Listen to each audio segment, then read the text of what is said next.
சற்று முன்பு பிறப்புற நடிகையின் மகன் சாலையில இளநீர் குடித்த போது திடீரென இறந்து போயிருக்காரு.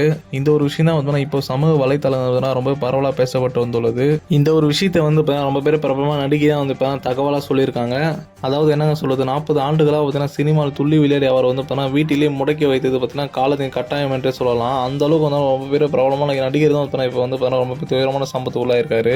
ஒரு காலத்தில் சினிமா படையெடுப்பால் நட்சத்திரமாக தொழித்த அந்த வீடு இப்போ காலி இடமா காட்சி அளிக்குது என்றே சொல்லலாம். சென்னை மலசரப்பாக்கத்தில் உள்ள அந்த நடிகரோட வீடு இப்போ வரைக்கும் ஆளே இல்லாத ஒரு வீடாக தான் காணப்படுது என்றே சொல்லலாம். ஒளியூர் சரோஜா இவங்க பல நட்சத்திர மத்தியில தென்னிந்தியா நடிகர் மத்தியில ஒரு மிகப்பெரிய நட்சத்திரமா இருந்துட்டு இருந்தாங்க. இவங்களுக்கும் ஒரு மிகப்பெரிய பங்கு இருக்கு. தென்னிந்திய நட்சத்திரம் இந்த அளவுக்கு வளர்ந்துருக்கு அப்படின்னா தென்னிந்தியாவின் ஒரு முக்கிய நடன இயக்குனராக இருந்த சரோஜினி என்று சொல்லலாம். இவங்க சிறு வயதுல இசை திறமையோட இசை பாடும் திறமை பெற்றிருந்தாங்க. இதனை அடுத்து ராயபுரத்துல அயோத்தி பள்ளியில சேர்க்கப்பட்டாங்க.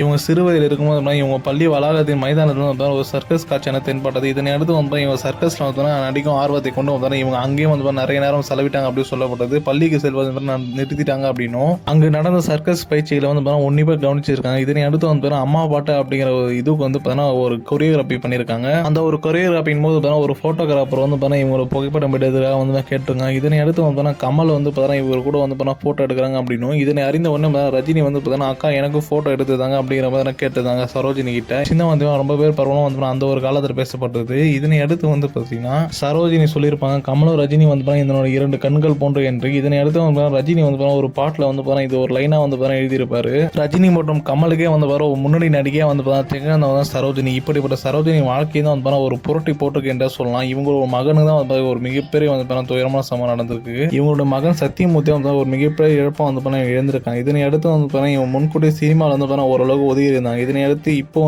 சினிமாவில் முழுவதும் ஒதுங்க போறதும் கவலைக்கிடமா தெரிவிச்சிருக்காங்க. நான் இப்போ இருக்க நிலைமை என்னோட சொத்து குதிப்பை எதுவுமே அனுபவிக்க மாட்டேன். என்னோட மகன் காலேஜ் ஃபைனல் இயர் படிச்சிருந்தான். அவன் ரோட்ல இளநீர் குடிக்கும் போது அவங்களுக்கு இந்த ஒரு நிலைமை ஏற்பட்டிருக்கு. இதனை அறிந்த உடனே எனக்கு ஒரு மிகப்பெரிய கவலைக்கிடமா செய்தியா இருந்தது என்று சொல்லியிருந்தாங்க. இந்த ஒரு சம்பவத்தை அறிந்த உடனே எனக்கு என்ன பண்றதுன்னு தெரியல. அவன் போன பின்னும் இந்த சொத்தை எனக்கு அனுபவிக்கவும் தோணல. இப்போ இருக்கிற என்னோட சொத்து இல்லாதவங்க வழங்க போறோம் அப்படின்னா இப்போ எல்லாத்தையும் எழுதி வச்சிட்டேன் அப்படின்னா இப்போ ஒரு பள்ளி நடத்தி வரேன் அப்படின்னு சொல்லியிருக்காங்க. அதுல ஏழை பிள்ளைகளை இலவசமாக படிக்க வைக்கிறாங்க அப்படின்னு இந்த ஒரு விஷயம் தான் இப்போ சோசியல் மீடியால பரவப்பட்டுள்ளது. இதனை அடுத்து இவங்களோட புகைப்படமானது இப்போ பரவப்பட்டு அது மட்டும் இல்லை இவங்களுக்கு மிகப்பெரிய புகழ்ச்சியானது மக்கள் மனதில் கிடைச்சிருக்கு என்று சொல்லலாம். ஆனாலுமே கூட இப்போ ஒரு மனதை பெற்ற ஒரு ரோஜா நடிகை இப்போ ஒரு நிலைமை அவங்க பையனுக்கு ஏற்படக்கூடாது சொல்லிட்டு ரசிகர் மத்தியில் ஒரு மிகப்பெரிய பேசும் போல இது பேசப்பட்டுள்ளது. இதனை அறிந்தவன திரைப்படங்களுக்கு ஒரு மிகப்பெரிய அதிர்ச்சியான சோகமான செய்தி இருக்கு என்று சொல்லலாங்க.